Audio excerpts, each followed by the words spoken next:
Welcome to the Executive Hustle Podcast, where I am your host, Kirsten Urich, speaker, author, retired CEO, mother of four, and recovering workaholic. Explore with Central Pennsylvania local executives what it takes to lead well, live well, and learn well.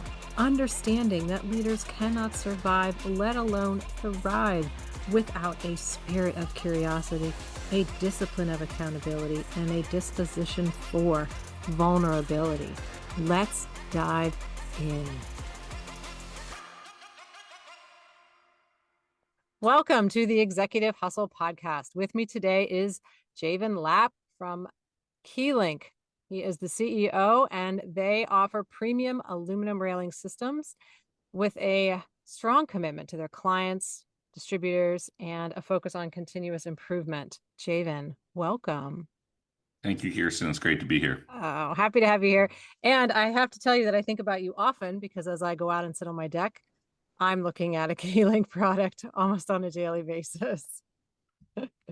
Yeah, railing's one of those things you don't think about until you're in the industry and you see it everywhere. It's Yeah.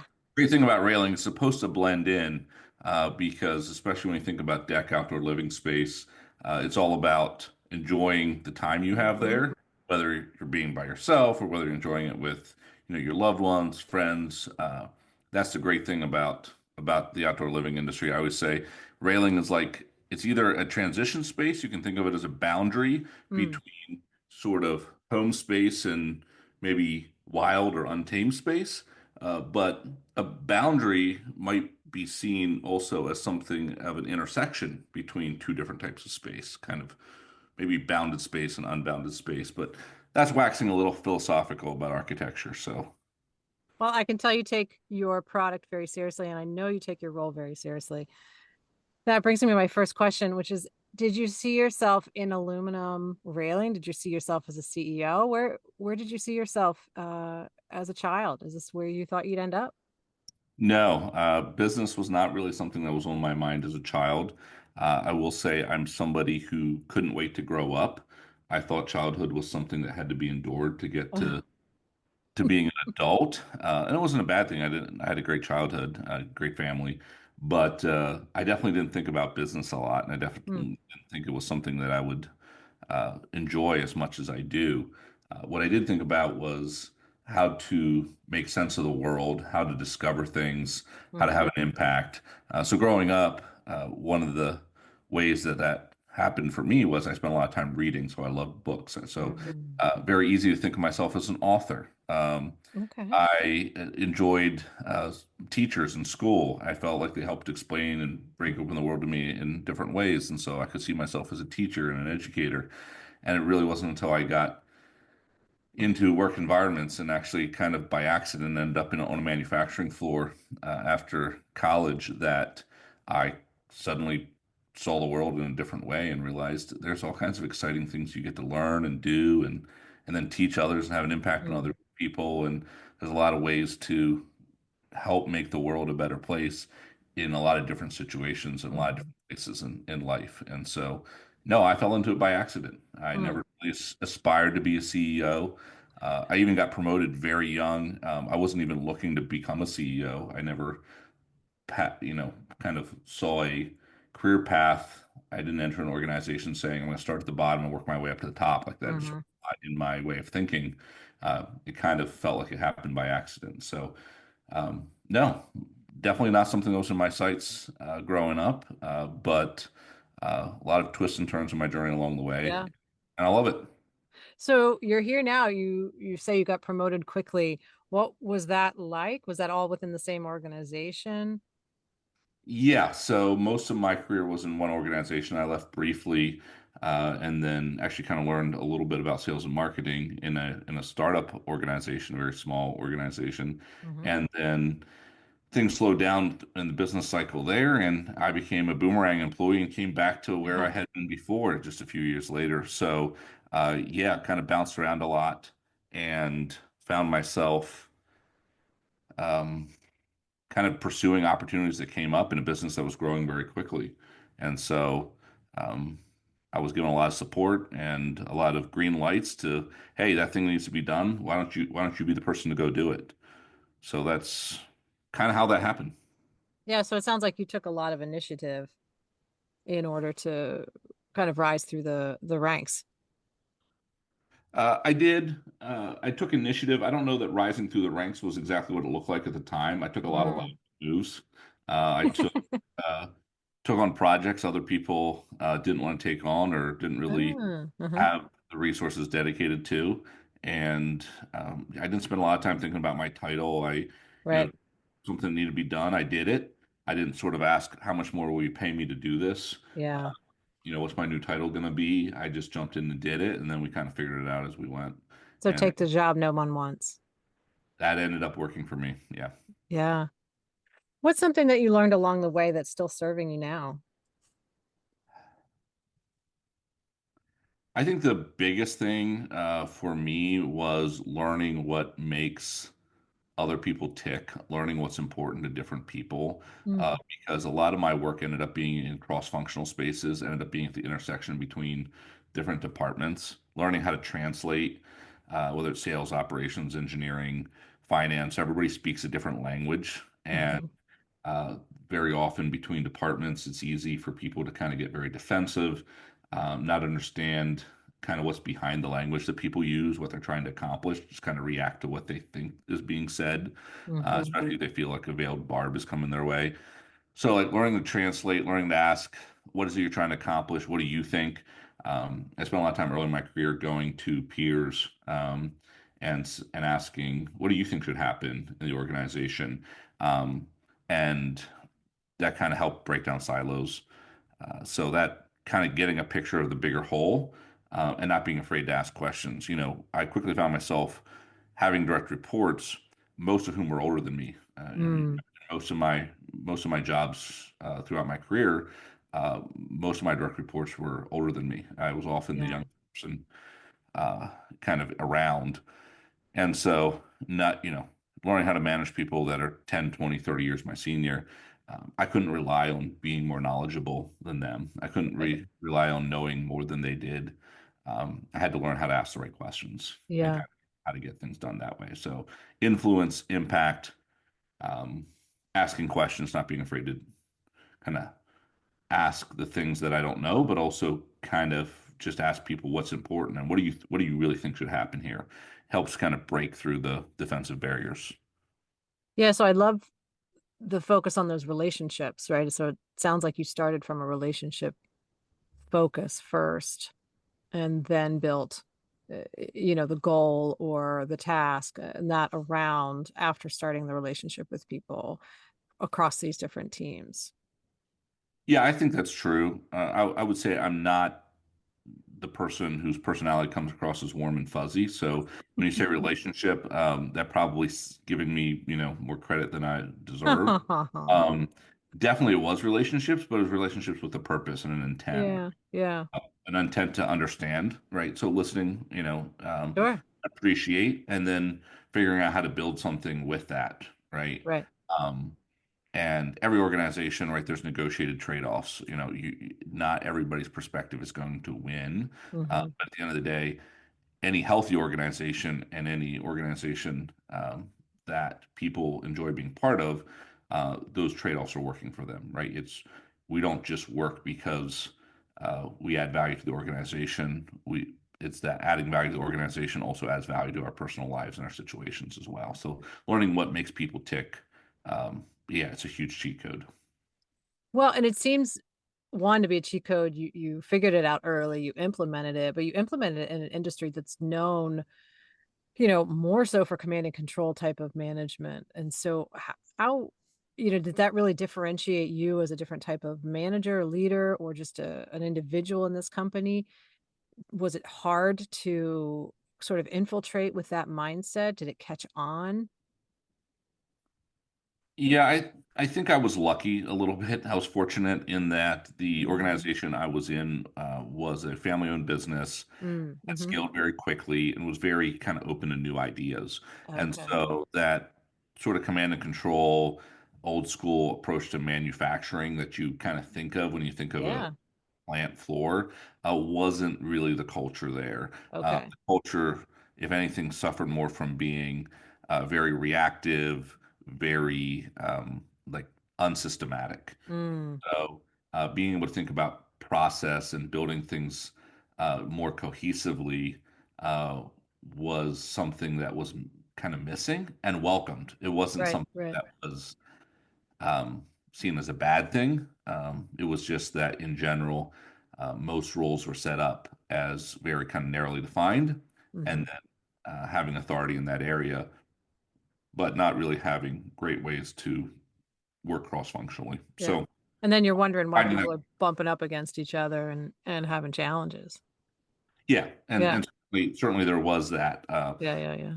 There was some siloed like that, but everybody wanted to do the right thing. Mm, At least that was my experience. I didn't run into a lot of people who were intentionally trying to sabotage things, or right, right, and so believing the best in people, believing in positive intent, just realizing that sometimes the system, the structure, the roles, the processes might not have set them up to succeed. Um, hmm. was also an early part of my learning as well. So it sounds like the right people, but they didn't have the right solutions, and that's kind of what you started to bring to the table. And so you had the environment that was right for these solutions, and it just started to click. Yeah, and Yeah. fortunately, there were enough of good people around and folks Hmm. that influenced me, and helped give me perspective that I still, respect and admire today. I think about the way they helped give me a leg up just by being free with their perspectives and saying, hey, I think if we did this, it would really work, even if it wasn't really their job, and then encouraged me to try things. And Right. One of the things I really like about the way you think is you do think about systems. I know a recent post you had out there on LinkedIn was a Deming quote, which is every system is perfectly designed to get the results it gets. And that's not a way that a lot of leaders think. And I'm curious, how did you get to that level of understanding and how does that influence the way that you lead? yeah, that's a great question. A lot of people find that sort of approach to systems thinking and personal like accountability to be at odds. And I don't find that to be the case. I think that sometimes good people are defeated by bad systems. Hmm. And I think that you need to pay attention to that. To me, that makes a whole lot more sense than to look at every failure in an organization or in a person as saying they didn't have what it took, or they Yeah. weren't smart enough, or they didn't work hard enough. And that's Hmm. certainly not how I look at my own experience. I have a lot of self-doubt. I do a lot of evaluation. I've made a lot of mistakes.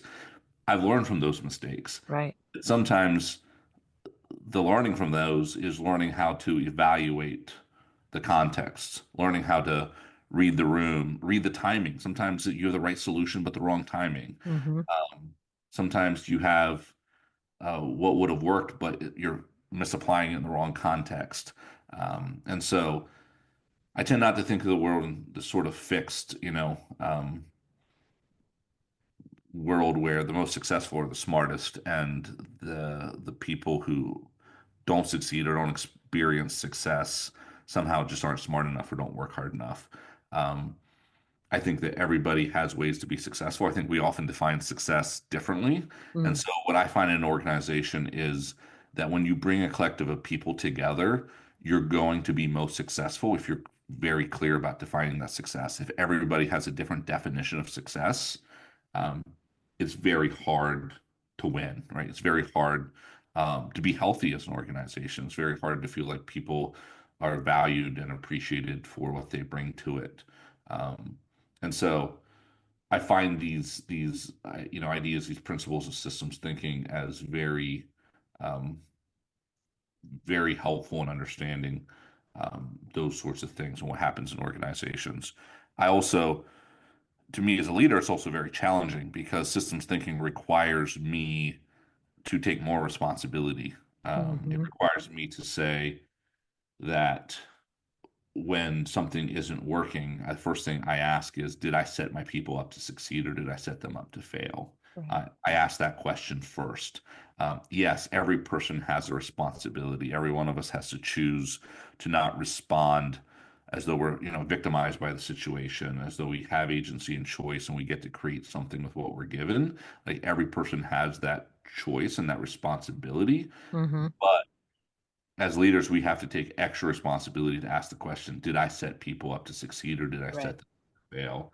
Um, we have to take responsibility for the environment we create. And to me, that's a big part of it. And one of the things that I always find convicting is there's a quote I heard. Um, I believe it's a James Womack quote. One of the lean manufacturing thinkers says that the shop floor is a reflection of how management thinks. Mm. And I often tell our managers, when I walk the plant floor, sometimes I'm embarrassed because I see things on the shop floor that look chaotic. I see things that don't look clear. I see people struggling to do their job because they don't have adequate, tools, resources, maybe even Mm-hmm. information about how to succeed or know what to make next. And I don't look at it and say they're being wasteful, they're wasting time. I Right. look at it and say, this is a reflection of my thinking. I did not Mm-hmm. make things clear enough. Like there's Right. clarity lacking Mm-hmm. here. And I think if we lead with that approach, it encourages everybody else to take more responsibility. It doesn't create excuses for people to be more lazy, Mm-hmm. which I think is sometimes the fear leaders have of kind of embracing that way of thinking. Mm-hmm. Yeah, well, I love the thinking of, responsibility is something that we take versus accountability being something that we give or dish out. There's a much more freeing approach when we look at it that way. And there's so much responsibility to take. There's really enough for everybody. We Yeah. don't have to take it all. but but when we take our piece as leaders, we free up, I think, the opportunity for, and we make it safe for the people around us to take what's theirs. Yeah, that's a great insight. Yeah. I wrote down the shop floor as a reflection of how management thinks because it could be, it doesn't even have to be a shop floor. I was in clinical services. You could walk around a clinic and, maybe it's the clinic, right? What does that look like? What are the expectations? What's the feedback loop look like? Do they have the resource? The same type of thinking, what you're saying. Wow, could be applied anywhere. I love that quote. I believe you, if I'm not wrong, you've used the EOS system in your scaling. Yeah, so the most critical benefit we got from using EOS, the Entrepreneurial Operating System, is laid out Hmm. Gino Wickman in his book Traction, is the ability for leadership to have a common language. Okay. And I'm a fan of EOS. There are alternatives out there. I believe a lot of the good ideas in EOS came from Vernon Harnish and Scaling Up and the Rock Hmm. Habits. Rockefeller, yep. There, regardless of what system you use, the benefit I find in using a system and committing to an operating system is a common language and a Yeah. common understanding of what that language means. Hmm. We were scaling a company. We're a company that was growing. We're adding people. We're adding more complex processes. We're needing to negotiate with customers and suppliers in different ways. Oh, And there's a lot of balls in the air, and there's a lot that needs to happen. yeah. And there's also a lot of potential distractions. Hmm. There's a lot of things that can take time and energy that don't actually move the ball forward. And uh, for us, EOS gave us a way to say, what's the strategy? What's the vision? I was trying to implement lean manufacturing in the shop floor for a few years before we found EOS. And the thing we kept running into is we could make efficiency improvements in how the shop floor operated, Hmm. but we struggled to tie that to larger strategic goals for the organization. So Mm. making your processes more efficient is great, but if leadership hasn't made clear where we're trying to go and what the future of the organization is and what winning looks like, right? Your Right. strategy, how you Yeah, good. define success. Hmm. If that stuff isn't clear and commonly understood, then you're going to struggle to make things more efficient. You're going to struggle to optimize systems and processes in a way that you might You end may up. you may do it in a way that detracts from the direction the management ends up going. Exactly. Yeah. Oh Exactly. gosh. Yeah, yeah, And yeah. what I found is every time we attempted to have a high level, you know, discussion about the future and where we're going, is there was different assumptions, Oh right? yeah. Mm-hmm. Finance showed up assuming, hey, we're a manufacturing company, 5% growth per year is good. It's sustainable. We're not going to get in too much trouble doing that. Sales was looking at our industry and saying, we have a really unique product people really want. There's huge demand here. And so sales is thinking in terms of we can do 15, 20% growth if we had the right resources behind us. Well, no wonder sales and finance That's a big difference.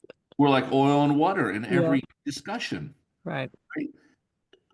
Using something like EOS, laying out our strategic goals, right? And EOS uses the idea of like a 10-year target and a 3-year picture, Right. Right. and you set your priorities for the year. Using something like that was simple and got us all speaking the same language and surfaced some of those assumptions that different Mm-hmm. departments and parts of the company had and got us talking to each other at that level rather than just fighting about the execution and the tactics. Right.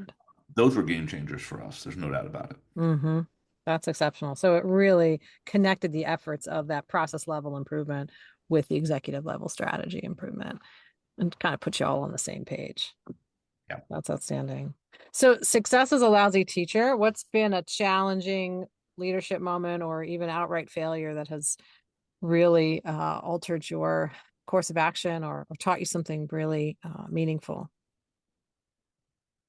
Yeah, that's a great question. I've made a lot of mistakes. When I look back at mistakes, I think there's sort of two things you look at, right? There's the actions, and you look back and you say, the shoulda, woulda, could have. I should have done Mhm. something different. What I think is more interesting is to also look at the thinking behind it. Like, what put Mhm. me in that frame of mind? So, Sure. a little bit of background, like being promoted very young, very quickly, and Mhm. not feeling like I necessarily had the qualifications, the resume to be doing the job that I was trying to do Sure. with the amount of direct reports that I had. I was thrown into a situation that really felt like sink or swim, and Mhm.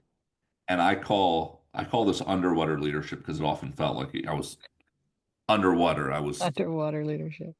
I was thrown off the deep end, and it was sink or swim, and I felt like I was treading water, half the time. And with that came a lot of like insecurity and self-doubt. Like, Mm. am I doing the right stuff? Like, I got to show results. I got to do things. I Mhm. don't know Mhm. what I don't know, and I have to trust that I'm able to do something here if I'm going to be successful. So I think when I look at most of my mistakes, it kind of comes back to not trusting my own instincts. Um, Mm. so I think sometimes it's easy as leaders to kind of think that somewhere out there's this leadership rule book. There, there's the things that we should do, and we should like these are the right things to do. And I think I've kind of learned over time, like my maturing process has been that, there isn't a mythical leadership rule book. Wait, I thought we were going to talk about that. Well, I haven't found it, Oh Kirsten. no. So if you know that it Yeah, exists, yeah, then yeah. Well, you're uh, pretty well read, so if you haven't found it, then I'm going to trust that it's not out there. Maybe we can write it. so, like to me, it's like learning to trust my own instincts, right? And Hmm. part of this Hmm. is the belief that leadership is ultimately more about the character of the leader Yes. than about what we do. Yeah. Obviously, what we do matters. It comes out of who we are. Yeah. But if we're not focused on the character and kind of who we are, um, we're gonna we're gonna get it wrong. More often than we get it right, which has often been my experience is getting it wrong more often. I think, the reflection, like the character of a leader becomes clear over a longer period of time. And I think it's very easy to misjudge a leader's character and intention when you only look at like isolated situations without context. Sure. Sure. And so, for me, part of learning and growing as a leader was learning that part of the job is acceptance that I'm going to be misunderstood at times, right? Like Right. times Right. when I'm going to look like the bad guy, and I just have to Hmm. accept that. at the same time, like I can't use that as an excuse to be a jerk, Right. right? Beautiful. Like, Yeah, I love that. Yeah. You do give away the right to be liked by everybody, but you have to be likable, right? well, I mean, at the end of the day, like the job is influencing people, Yeah. right? Yeah. So that gets hard when not everybody is going to see the kind of long-term best of the organization when that's your job, right? Yes. Like when your job involves steering an organization to a future state that's not the Mhm. current reality, like you have to know you're going to get hate mail. Like maybe not literally, but Yeah. you're Well, going to get hate mail. their reality and their perception and what they can see. If you're at the top of the mountain and you can see the next mountain because that's the vision, the future state. Most of the companies not on the top of the mountain with you. They're somewhere along the way on the way up, and their reality is very different than your reality. Yeah, I mean, and the tough part of that sometimes is even when you're the person who sees that, and that's your job to see that, is sometimes you don't always know how we're going to get from here to there. yeah, absolutely. And that can be frustrating personally. It can also be very frustrating to your team because you're trying stuff and sometimes it feels like you're just throwing things against the wall and it doesn't work. Mhm. But the job is right to have the long-term best of the organization in mind. And as long as you keep that in mind, instead of kind of chasing the adulation of everybody, uh, Yes. whether Yes. it's inside the organization or outside the organization, um, you have to remember, like, if that's what you're going for, if you're going to be liked by everybody, it will keep you from doing the hard things that you need to do. Yeah. Uh, Leadership is not for you if that's your main motivator. yeah. I'm seeing that So fail a lot for I people. definitely didn't always trust my instincts, right? I ended up acting too slowly on what I knew was the right thing, whether it's relating to people and putting people in the right positions or moving them out of positions where they couldn't stay. Um, I feel sometimes, like that's a lesson almost everybody has to learn the hard way. yeah, yeah. Well, you want to be nice, and it's Yeah. easy to confuse nice and kind and Yeah. best for the long term. But ultimately, like a lack of courage or indecisiveness, like I found is often tied to my own self-doubt. And so like learning to trust my instincts, rather than saying, well, I probably have this wrong, Mhm. because I am so new as a leader, or I don't have experience in this area. Like that's been a learning curve. Of course, taking that to kind of an egotistical place and like becoming a jerk about it Right. uh, is a whole other problem, Mhm. and the downfall of many other leaders. Mm. But Yeah, for I sure. often I often find that like insecure leaders feel a need to exercise like increasing degrees of control and like consolidate power, silence contrarian voices. So like learning to focus on influence and staying focused on how do you influence, how do you impact results, how do you influence how people are thinking about their job and how it ties to the bigger picture. Um, I think is key. Yeah, when I like how I mean, it's the very first thing you started with, which was I wanted to find out what made people tick, right? What was important to them, and get those in the white space kind of conversations going. So it seems like that's where you started, and that's where you're still at in terms of one of the very key aspects to your leadership.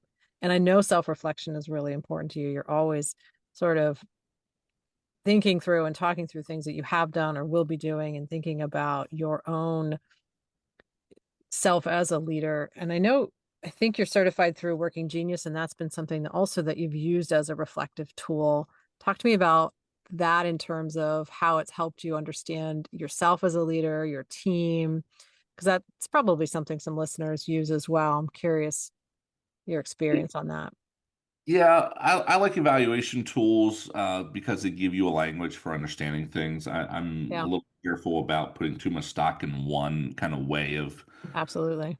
categorizing people. I think there's a lot of pitfalls there, but what I have found it is helpful to have kind of a common language and be familiar with different. Mhm.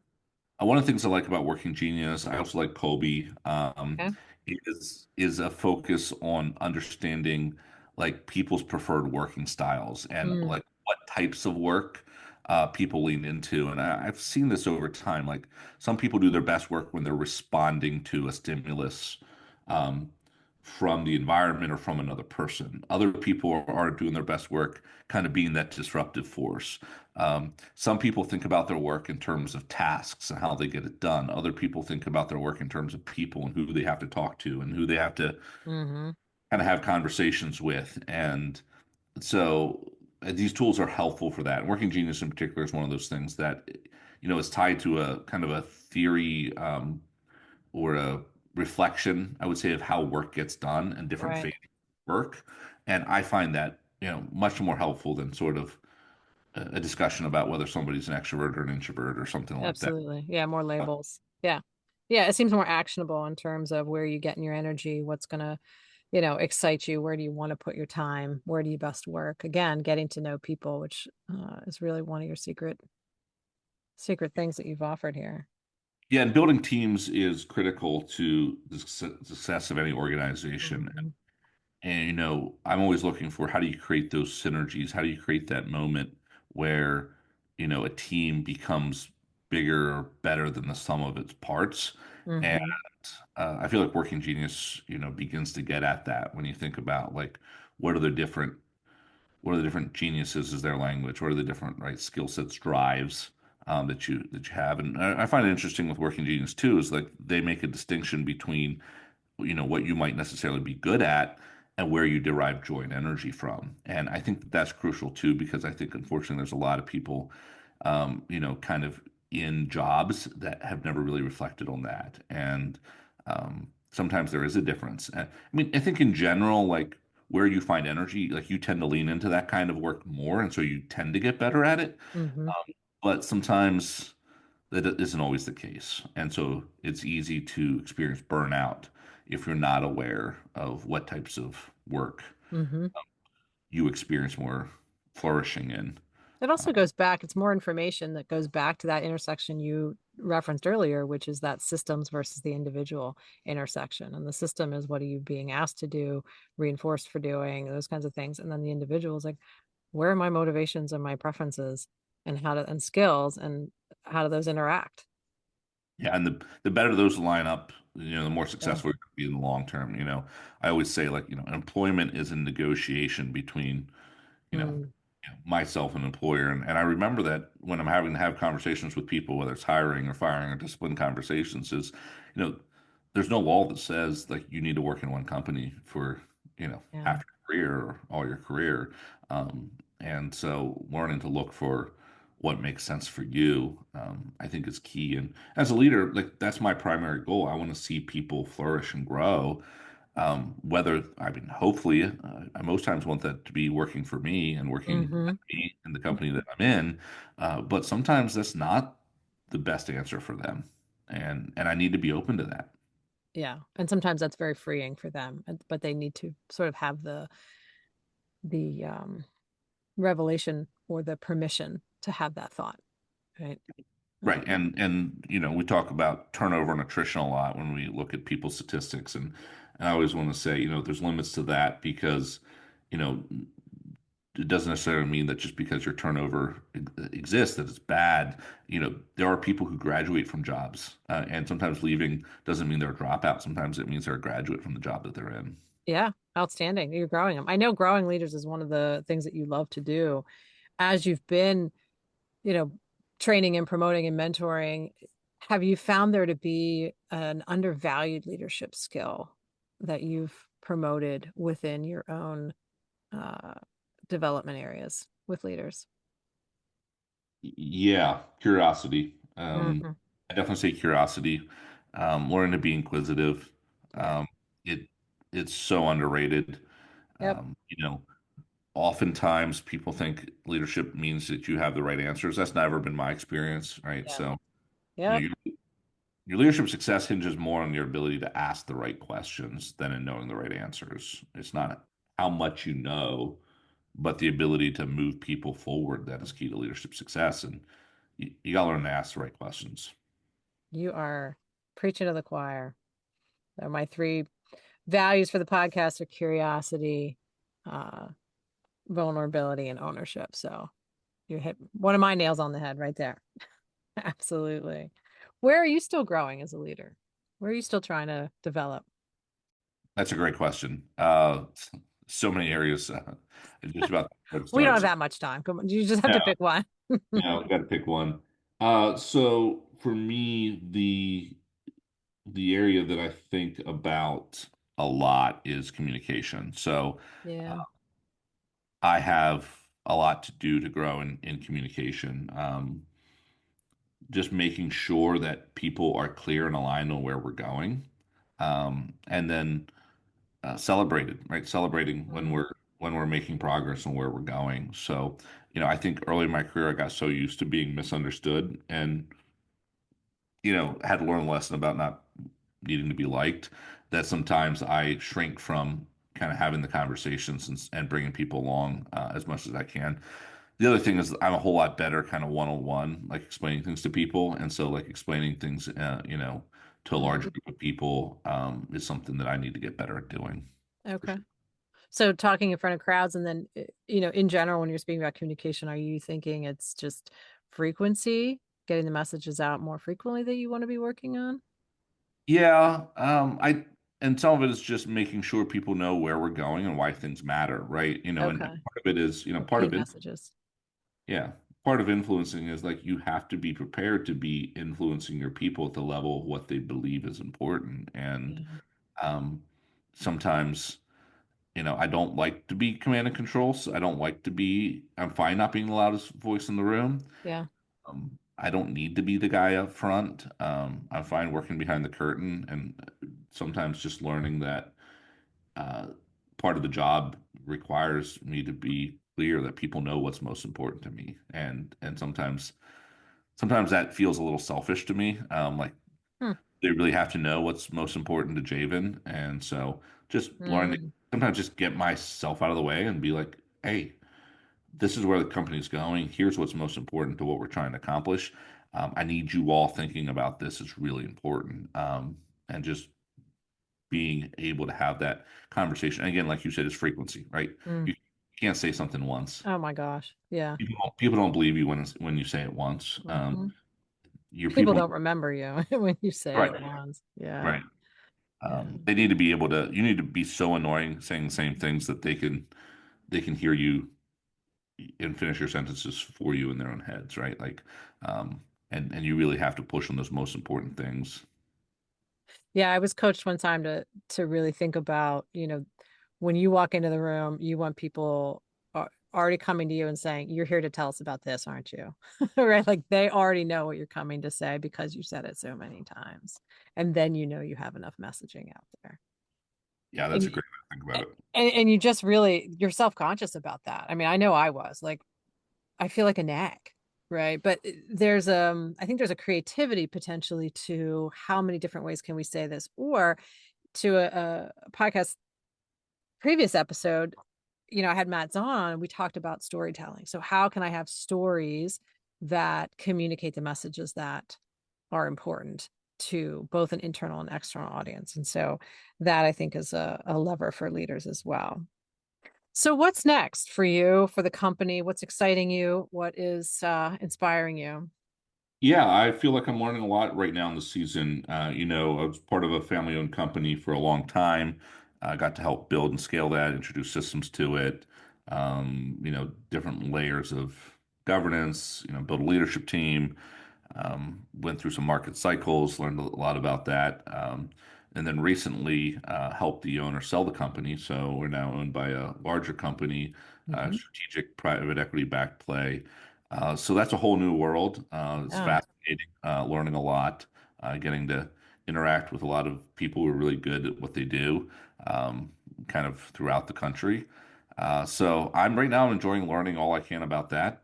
And I think the next phase is, continue to grow leaders. I Mm. think some of my passion for that comes from, that sort of experience of underwater leadership as a young leader. And one of the things I was really scared of for years was I kind of had this picture in my head. I don't know where it came from, to be honest, but um, Greek mythology, who's the character? It's Icarus, I believe, who flies too close to the sun. Yeah, his Um, wings. Hmm. and I often worried that that was going to be like my experience in leadership, was that I was going to kind of um, rise too early, get and kind of not have the goods to go the distance. Mm-hmm. And so, and I feel like I've seen that happen to other people. And so, I wanted to kind of avoid that fate. And so, investing in myself and making sure that I'm around to help other leaders invest in themselves is something I want to keep on doing. Mm-hmm. Well, and it sounds like now you're back into a bigger pond, right? Being into a bigger, strategic, larger company and have the opportunity maybe to grow and develop inside that larger system. So right back to where you want to be again. Yeah, Yeah. it's definitely interesting. Nothing more.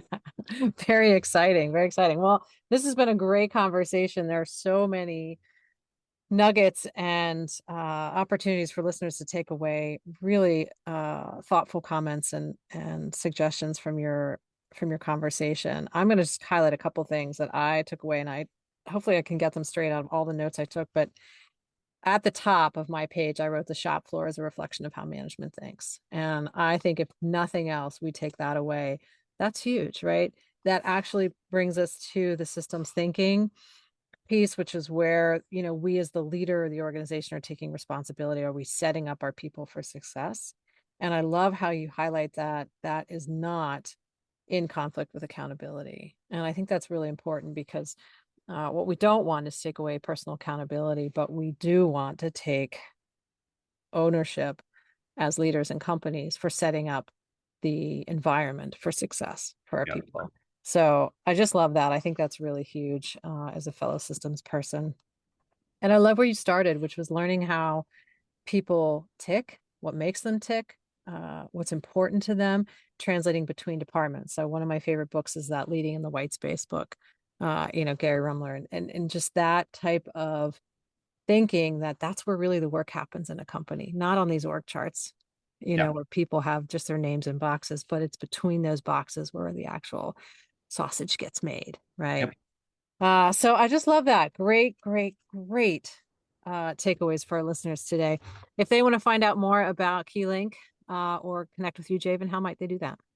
Sure. The company's at keylinkonline.com and I'm on LinkedIn. Look me up there. Awesome. And I'll have both of those things in the show notes. So thank you so much for an awesome conversation today. Thanks, Kirsten. All right. Take care. Thank you for joining me today for another great hustle conversation with the Central PA executive. You can find out more about my guest in the show notes. And if you liked the episode or have something to add to our conversation, please find me on Apple Podcasts, Spotify, or wherever you listen.